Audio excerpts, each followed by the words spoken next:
So let me tell you the first half of the dumbest joke I've ever made up, right? When I was a kid, I always wanted to own a monkey. I thought owning a monkey would be the greatest thing in the world.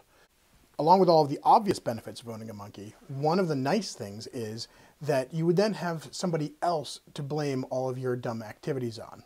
No, Mom, it was the monkey that dumped the Legos all over the floor. It was the monkey that ate the cookies. It was the monkey that stole your credit card and ordered the pizza.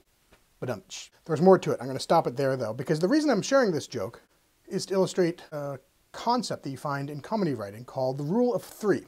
Basically, the idea is that the way a lot of comedy works, particularly joke writing, is you set up an expectation, and then the punchline is something that forces the listener to reevaluate their assumptions that they derived from those expectations.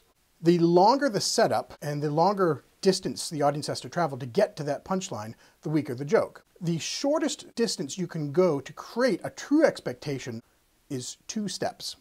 With 1 step, who knows where it's going? Once you have 2 steps, well, now you can draw a line between them and say, aha, we have a pattern.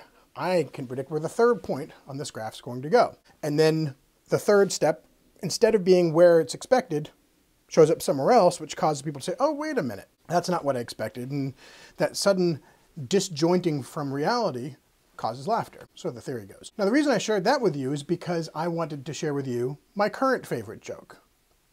Ready? 3 hockey fans got to arguing about who was the most dedicated fan. There's a Rangers fan, and a Flyers fan, and a Penguins fan. And the Rangers fan, when they got to the top of a cliff, said, "This is for New York," and he dives off the cliff. And then the Flyers fan says, "This is for Philadelphia," and shoves the Penguins fan over the cliff.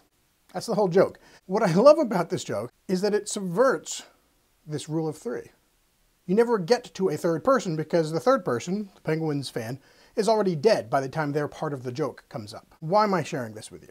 Well, this got me thinking about a useful activity in life, and that is to try to find what the normal pattern is and subvert it.